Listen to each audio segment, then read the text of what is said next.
Olá, tudo bem? Bem-vindos a mais uma análise aqui no canal. E antes de começar, aquele pedido rápido. Se inscrevam no Carteira Vencedora, curtam o vídeo, comentem e compartilhem com os amigos, tá? E lembrando sempre, isso aqui é puramente informativo, educacional. Nada de recomendação de compra ou venda de ativos, combinado? Hoje, o nosso papo é sobre o Banco do Brasil. O código é BBAS3. A gente vai usar os dados da plataforma Investidor 10 para entender melhor essa ação. Nossa ideia é explorar os indicadores, os dividendos, um pouco da história e até notícias recentes para ver o cenário atual da empresa. Vamos lá. Bom, começando pelos números que a gente tem aqui, a cotação está em R$ 18,93. O que chama a atenção logo de cara é essa variação negativa nos últimos 12 meses, né? Caiu mais de 24%. Sim, é uma queda expressiva no curto prazo. Mas, por outro lado, se a gente olha o histórico mais longo, tipo 5 ou 10 anos, aí a rentabilidade é positiva. Exato. Essa cotação de agora precisa ser vista no contexto dos múltiplos. O PL, preço sobre lucro, está em 4,98 e o PVP, preço sobre o valor patrimonial, está em 0,60. 0,60. Abaixo de 1. Pois é. Quando a gente compara com a média do setor financeiro e especificamente dos bancos, esses números são baixos. Isso pode, assim, sugerir que a ação está sendo negociada com um certo desconto em relação ao valor patrimonial. E o múltiplo de lucro também está inferior aos pares. Interessante? E aí a gente chega num ponto que brilha os olhos de muito investidor. Dividendos. O dividendo yield atual está em 12,52%. Isso é muito alto. Muito alto mesmo, especialmente se a gente compara com a média dos bancos, que está ali na casa dos 5%, 5,07%. E o histórico recente mostra pagamentos consistentes, né? Teve em fevereiro, março, junho, agosto, setembro, dezembro, no último ano. Sim, pagamentos frequentes. E esse DY elevado, ele está diretamente ligado ao payout. O payout está em 62,82%. Ou seja, quase 63% do lucro foi distribuído. Isso também está acima da média do setor. Entendi. Para quem segue estratégias focadas em renda passiva, como a do Décio Bazin, que buscava boas pagadoras, isso é um prato cheio, né? Com certeza. Mas claro, um payout tão alto sempre levanta aquela questão, né?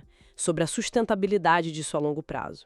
E quanto sobra para reinvestir no próprio negócio? Precisa ter esse equilíbrio. Bom ponto. E falando do negócio, vamos olhar um pouco para a empresa em si. Banco do Brasil. É uma história longa, né? Fundada lá em 1808. Missão histórica. E é uma sociedade de economia mista controlada pelo governo federal. Isso é um ponto-chave. E com uma atuação muito forte no agronegócio. Detém mais de 60% do financiamento do setor, é isso? Exatamente. É um pilar fundamental para o banco. É uma empresa enorme, uma large cap. Valor de mercado aí de 108, quase 109 bilhões e ativos totais de mais de 2,4 trilhões de reais. Gigante. E passou por modernização, abriu capital lá em 1977, investiu em digitalização. Sim, mas essa questão do controle governamental é sempre um fator distintivo. Pode influenciar a estratégia, a percepção de risco pelo mercado. E como isso se conecta com o cenário atual e as notícias? Bom, a gente viu notícias recentes, por exemplo, JP Morgan reduzindo a estimativa de lucro para 2025. Uma redução forte, 41%. Nossa. E eles citaram justamente os desafios no setor agro e a necessidade de adaptação do banco. Até na própria plataforma Investidor 10 a gente vê discussões. Um usuário, Raimundo Silva, mencionou essa pressão no agro e a estrutura da empresa como pontos de atenção. Então o mercado está de olho nisso. Com certeza. Levanta questões importantes sobre os desafios futuros e a capacidade de adaptação do banco, né? Entendi. E outros indicadores para a gente ter uma visão mais completa. O ROE, retorno sobre patrimônio líquido, está em 11,97%. Isso. E a margem líquida em 7,81%. Como você interpreta esses números nesse contexto todo? Olha, o ROI de quase 12% mostra rentabilidade sobre o capital dos acionistas. Não é ruim, mas talvez não seja tão alto quanto alguns esperariam para um banco, considerando os riscos que a gente mencionou. E a margem líquida de quase 8% indica o lucro final para cada real de receita.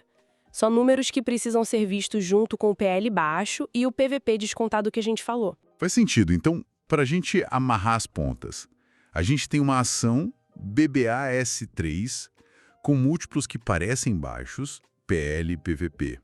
Um dividend yield bem elevado, histórico sólido, mas do outro lado enfrenta desafios ligados ao agronegócio, projeções de lucro mais cautelosas por alguns analistas e essa característica de ser uma estatal. É isso? Exatamente.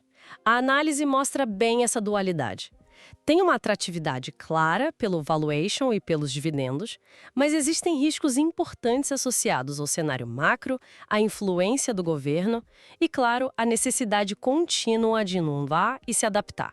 A digitalização e a gestão da carteira de crédito do agro são pontos críticos. Perfeito. Fica então uma reflexão final para o nosso ouvinte. Como será que a habilidade do Banco do Brasil em navegar entre o seu papel crucial no financiamento do agro e a aceleração da transformação digital no setor bancário vai moldar o desempenho e o valor da ação nos próximos anos? Bom, pessoal, gostaram da análise? Esperamos que sim. Então, mais uma vez, pedimos para que se inscrevam aqui no canal Carteira Vencedora, deixem o like, comentem suas impressões sobre BBAS3 e compartilhem este conteúdo. E reforçando, tudo que a gente conversou aqui tem finalidade apenas informativa, tá? Não é, de forma alguma, uma recomendação de investimento. Muito obrigado pela companhia e até a próxima.